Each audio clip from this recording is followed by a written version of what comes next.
Welcome to Insights for IT Negotiations, a podcast by UpperEdge, a leading IT sourcing, negotiation, and project execution advisory firm.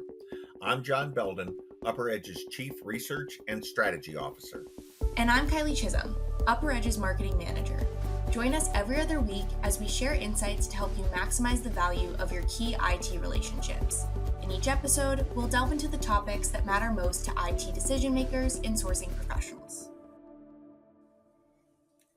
Hello, everyone. Welcome back to another episode of Insights for IT Negotiations. This is our first episode of 2025. I am Kylie. I'm UpperEdge's Content Marketing Manager, and I am joined by John, my co-host, who is UpperEdge's Chief of Strategy and Research. So, John, how are you doing? Happy New Year.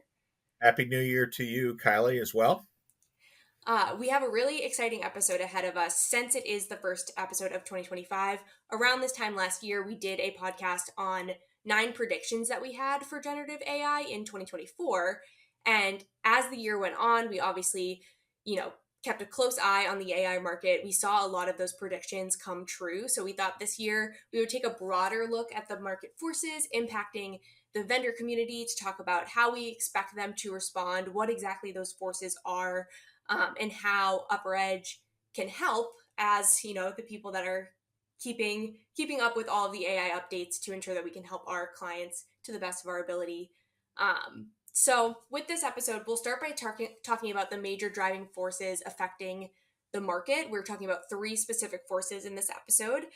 We'll then get into how the vendors will respond to these market forces, and then how UpperEdge can help clients as vendors sort of chart this course for generative AI in 2025. So with that, I will pass the torch to John to get into the market forces. Yeah, so why don't we start with, as you mentioned, Kylie, there is 3 big market forces that we see out there that are really going to drive I'll call it the behavior and the way that our systems integrators, the systems integrators and the software providers kind of go to market. The first one is you've already kind of mentioned generative AI, right? We see 2025 as being a year where there's going to be a maturity of generative AI, and that maturity is going to have, I'm going to call it 3 impacts on the systems integrators. The first one is going to be, I'm going to call it efficiency realization. And by efficiency realization, there's 2 dimensions to that. Within the systems integrator community, their implementations of generative AI, they're going to go to market with, I'll call it, more efficient processes for delivery. We got 2 examples just in late 2024 where systems integrators have touted, I'll call it 20% reduction in hours for delivery of ERP implementations. That's pretty significant. Now, it's not going to be 20% of reduction of costs. It's going to be 20% reduction in hours. They're I think in both cases, they were 8 to 10% in cost reduction. But that's a pretty significant reduction as a result of generative AI. The other dimension on that is clients are going to be implementing generative AI in their IT departments. And as a result of that, there's going to be perhaps less demand for systems integrator services. So you've got this maturity of generative AI creating a condition for less demand overall for SI resources. And I think that's going to put a lot of pressure on the SIs. The second part of the maturity of generative AI is going to be I'll call it, increased demand for implementation of generative AI at client sites. As clients become, I'll call it, more confident in the implementation of the technology itself, there's going to be a demand for services. And then the last component of generative AI impact is going to be, I'm going to call it, the introduction of new competition for systems integrators through the rise of, and you're going to hear a new term thrown around a lot, but AI agents. Right. And AI agents are going to be those things where kind of the development of experts, whether they be programming experts, configuration experts, and the development of these experts, whether they're done by a large systems integrator or whether they're done by a small firm, right? Or whether they're done by the software providers, I Hmm. see this kind of as a new layer of competition for both the software providers and the systems integrators that are going to drive their behavior. So, Hmm. kind of this is our a summary of our market force number one is Hmm. just the implementation of generative AI. And we've already seen some companies coming forth with agents. Like we have like Agent Force, for example, from Salesforce. Is that an example of the agents you're talking about? No, exactly right. Yeah. It's the development of capabilities to I want to say take the place of Hmm. of people, right? That Yeah. that do those jobs, and it's going to drive the market, right, for sure. Um, and I think it's going to drive acquisitions, right? One of the things that we saw in 2024 was Accenture making a lot of acquisitions, and I, that my mind serves me right, it was in the area of 44 to 46 acquisitions that Accenture did Wow. in 2024, and primarily going out and buying companies that Hmm. are developing capabilities and developing services. A lot of it in this AI agent space. Yeah. Very interesting. Yeah. It'll be, like I said, when we're already seeing it, it'll be interesting to see how more agents come to the forefront and also how those agents end up developing over time to meet that client demand. Right. Awesome. Cool. Let's get into the second market force, the accumulation of technical debt. Yeah. So this accumulation of technical debt, and I tried to think through this um, this whole concept of technical debt, and I think it's got three components to it. Um, One of the things that I put under this category of technical debt is the end of life Hmm. for SAP's ECC Hmm. and Windows 10, right? Both of those are major components or major backbones of a lot of companies out there. And right now, there's deadlines, I'll call it, that the vendors have put out there for upgrades. And Hmm. so that's going to drive a lot of companies to have to do these upgrades, and they no longer could put that off. And so that's going to Yeah. be one of the things that's going to drive the market in 2025 and 2026 is the need to do that upgrade. Yeah. The second thing that I'm going to put underneath technical debt is as technology evolves, security vulnerabilities become more, I'll call it more exposed Hmm. or become more evident. And companies constantly have to stay on top of, let's call it security vulnerabilities, and not let technical debt accumulate there. Otherwise, you're going to end up with a lot of these cyber attacks that would be out there. Hmm. And then the third component of this accumulation of technical debt is I'm going to go back to this AI piece again.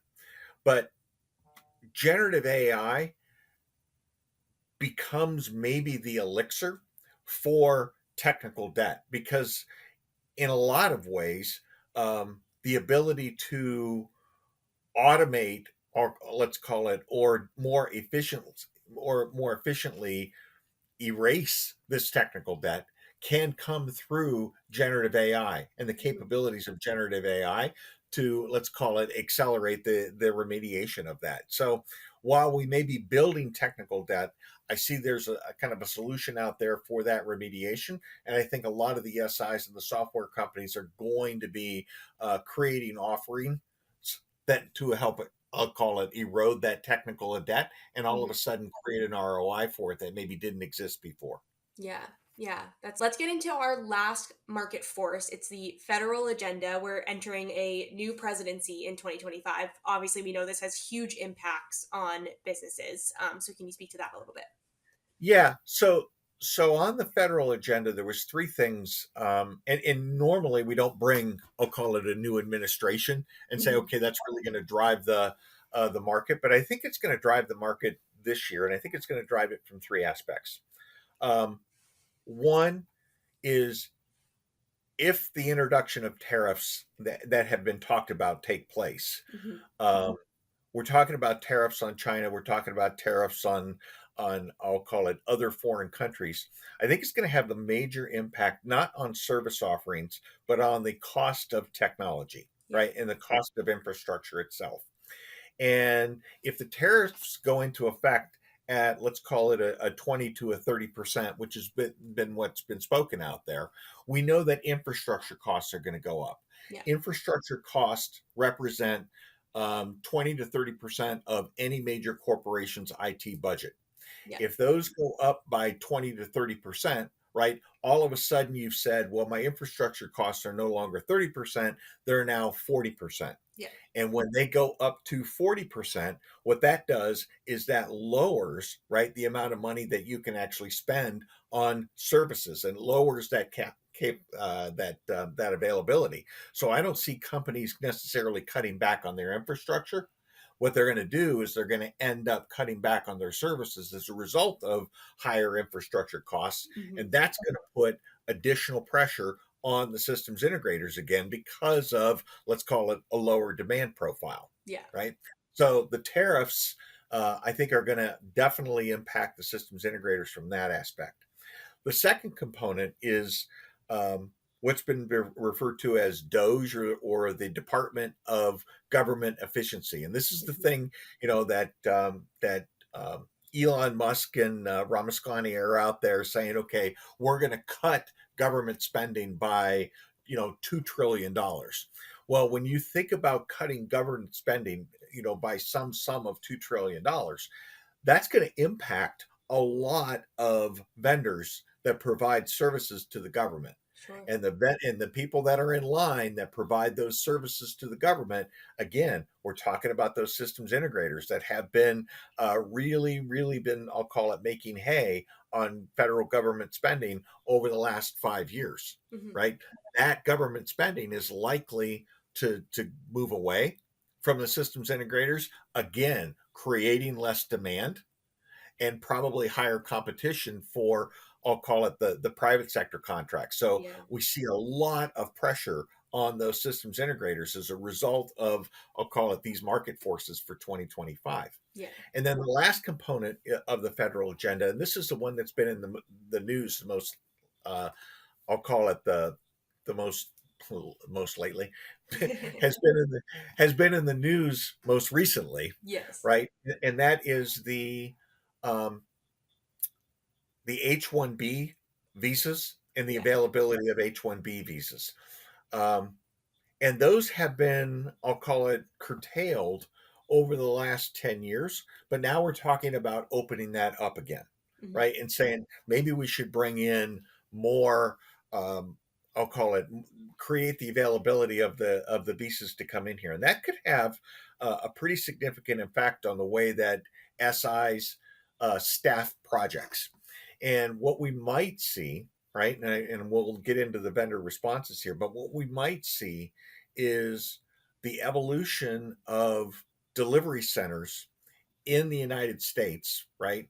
Similar to the way that it's been constructed in Canada now, where there might be two different tiers for the delivery of services, one from a delivery center, one from, I'll call it, mainland consultants. If we bring in the H-1B visa population, we used to refer to that as landed resources. Hmm. We may end up seeing the evolution of a multi-tiered pricing model as a result of the immigration of or opening up the immigration on the H-1B visas. On the other side, right, it could be, no, we stick with what we've got. We end up reversing that in less H-1B visas, and then in which case we would probably see price pressure and price increases Yeah. on the mainland side. So I don't know which way that's going to go, but either way it goes, it's going to have an impact on the behavior of the systems integrators. Did you know that UpperEdge offers subscription advisory services? This on-demand solution provides essential benchmarks and market insights specific to your business needs precisely when you need it, empowering you and your team to make informed decisions for your IT initiatives. Position your team for success. Reach out today via the link in the show notes to learn more. Sure. Yeah. And it's always interesting, both in election years and then in years of new, in this case, new-ish administrations, um, and how that it has that trickle down effect into our market. So we'll definitely, I'm sure, be paying close attention to that and the impacts that it has on the vendors as the year goes on. But speaking of vendor impact, Do you want to get into some of the vendor responses, how we think the vendors will respond to these market forces, and the sort of trickle down effect that could have on our clients? Yeah, so as we think about the vendors, and we're gonna talk broadly speaking here. We're gonna think about both SIs and software and infrastructure providers. I think we've already talked a little bit about it. We are going to see AI enabled services, right? Yeah. We're going to see the vendors coming to market with and touting, right? We've got AI enabled delivery, and as a result, we are going to be able to reduce your cost. Now, they're going to try to do it to maintain their margins, but I think we're going to see a lot more of touting of AI enabled delivery services. I think you're going to also see, I'm going to call it from a transformation standpoint, you're going to see a broader scope Hmm. on transformation programs. And by broader scope, I mean um, a transformation not only to do, let's call it the upgrade, an ERP enabled transformation, not only to do the upgrade, but to also um, eliminate a lot of the accumulated technical debt that Hmm. surrounds an ERP system. I think the systems integrators will be looking to take that on as a part of the scope. Yeah. And I think the other thing is a that goes underneath this category is there's been a big swing over the last 10 years to standardization, right? Meaning we want to have an absolutely clean back end. We want to be standard on the back end. I wouldn't be surprised if over the next 5 to 10 years, we see a swing toward differentiation rather than standardization, because the economics associated with differentiation are going to be a much more attractive. We're Hmm. going to be able to say, I can configure systems at less cost now because I have these AI agents, because I have a lower cost. And I think we're going to see a swing back to differentiation rather than standardization. And I think the SIs are going to be promoting that, creating a broader transformation scope. Hmm. I think the third thing that we'll see, and we talked about this a little bit, is that federal agenda, Hmm. right? Yes, the SIs are going to have to turn away from the federal government as, let's call it, a cash cow, Yeah. meaning they're going to have to go back to the private sector, and they're going to have to re-emphasize the private sector. And I think you're going to see a lot more competition in the private sector as a result of companies saying, you know what, I can't make my $1 billion off of the federal government anymore. I got to make it up somewhere else. So in order to be able to make it somewhere else, I got to turn back to private sector. If I turn back to private sector and everybody's going to do that, it's going to create increased competition for that private sector business, which I think ultimately is good for clients. Yeah. I think the third or the fourth thing that we're going to see there is a shift in the staffing mixes. By shifting of the staffing mixes, if you looked at any big ERP implementation project today, you're going to say, well, typically you would see um, anywhere between 60 and 80% of a big project being done offshore. Hmm. I think I think that's going to dramatically change, and it's going to change as a result of the generative AI, because most of the automation that's going to take, I'll call it, most of the automation through generative AI is going to impact what has been historically offshore work Hmm. initially. So if I'm going to reduce 20% of the hours on a program, those 20% of the hours are going to come out of the offshore, and Hmm. so we're going to see a mix that we haven't seen in the past of onshore and offshore. I also think we're going to say, as I said, I think we're going to start to see more of this near shoring or development centers as a result of the H-1B visa thing, if that actually comes through. Sure. Um, the fifth thing then will be these AI agents. And I think that's going to be a battleground. And what I mean by battleground is there's no reason why the software companies can't be developing AI agents that are functional consultants, right? Hmm. But they'll be focused on the technology. The systems integrators can be developing AI agents, but maybe more focused on industry and Hmm. integration capabilities, right? And then, as I said, you're going to have a lot of smaller third parties that can develop very specialized AI agents, right? That can compete with the big SIs, right? Mhm. And you can almost envision clients saying, instead of going out and hiring my own staff, I'm going to go out and I'm going to assemble a collection of AI agents from various small companies that Mhm. I want you systems integrators now to integrate into your implementation plan and use these almost like instead of using my employees, use this collection of agents that I've created, right? So it's going to change the staffing models and the Yeah. staffing mix of this.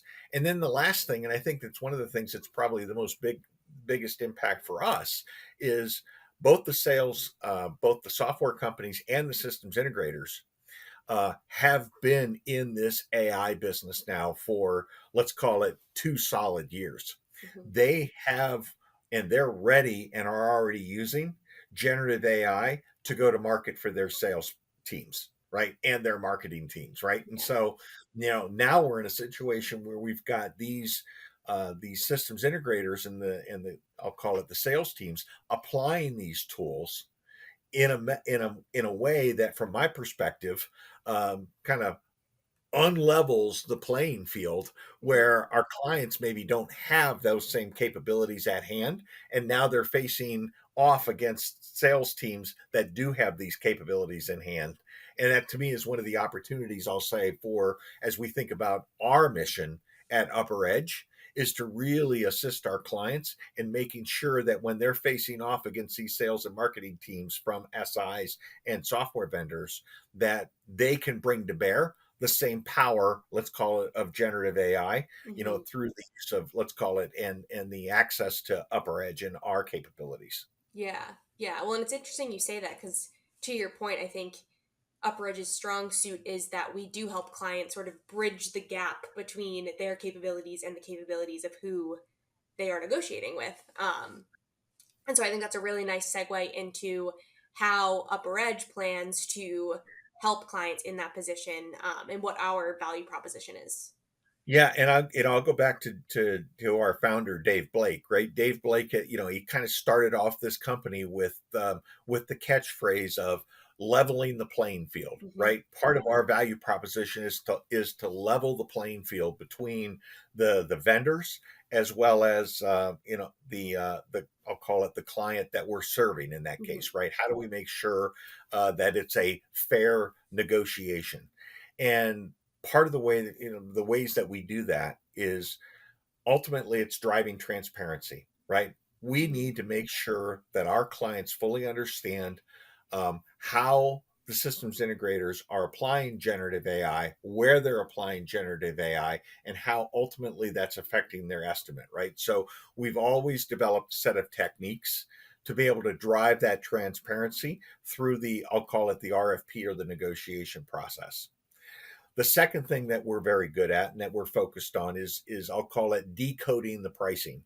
We know over the next year, right, there is going to be a lot of price pressure. There's going to be a lot of I'll call it adjustments. We know that the vendors are going to be wanting to maintain their margins, and as a result of that, they're going to end up coming up with new ways to price product. We're staying at the forefront of those new ways of pricing product, and we'll be able to assist our clients, and I'll call it, in translating what those new ways of doing that are. Hmm. The third way is in benchmarking, and as I've already kind of put out there, at least from the standpoint of systems integrators, we know that the methods of, or at least the estimates that were put out there 3 years ago for what it was going to take to do an ERP implementation, that's going to dramatically change this year in Hmm. terms of how much time is it going to take to do an implementation. Yeah. And it's really going to be important from the standpoint of utilizing Upper Edge to understand how has the market shifted, what are the expectations for onshore, offshore, what are the expectations for client participation, what makes sense, what doesn't make sense. Hmm. uh, the third thing I think or the fourth thing that I think that we're really good at is assisting our clients in generating leverage. Yeah. In particular when maybe the client doesn't believe leverage exists, or the possibility that leverage exists, Hmm. in a situation where maybe they're sitting there with an incumbent vendor already with a with an AMS agreement, and they're asking themselves the questions. Well, how can we generate leverage on an AMS partner that's going to be implementing generative AI now that we think they're going to deliver at a lower cost? Same thing for a systems integrator that's in the middle of a big transformation, right? Where they've already agreed on standards. How can we assist clients, and what can we do to assist clients in perhaps making a big adjustment to take into consideration those productivity gains? Hmm.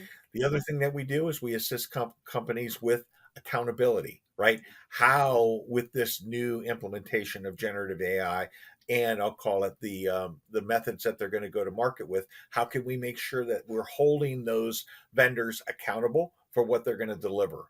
And at the end of the day, and this is I'll say kind of our most important value proposition, which is how do we assist our clients in making really high quality Hmm. decisions in the midst of all of this adjustments and all of this change that's going on, to Yeah. support them in that process. Because at least from my standpoint, it's the single biggest factor in being successful in a transformation, is being able to say, yes, I'm making high quality decisions early on to Mhm. set the table for success later. And for us at UpperEdge, to me, that's our number one, I'll call it our number one value proposition. Yeah, yeah. And not to break the fourth wall, but as the person that's drafting and editing our case studies, it's really quite impressive the ways that our team is able to help clients. So I will make sure to have in the description links to resources based on specific things that we talked about in this episode, like the ECC deadline, as well as just some resources so that you can check out UpperEdge and see our general value proposition and how we're helping clients every day. Um, but I think we have a very exciting year ahead of us. I'm looking forward to keeping a pulse on these market forces and doing an updated episode to let our listeners know what's coming true, what amendments we have to these predictions. And I think it'll be a great year. So thank you so much for that conversation, John. Yep, I appreciate it. All right. And thank you for listening, everyone. Bye. Thank you for listening to Insights for IT Negotiations. This episode was hosted by John Belden and Kylie Chisholm and produced by Mike Brown. Be sure to subscribe to the show wherever you listen to podcasts so you never miss a new episode. For more information on IT sourcing and risk management strategies, visit UpperEdge.com and subscribe to our monthly UpperEdge newsletter. Thank you for listening.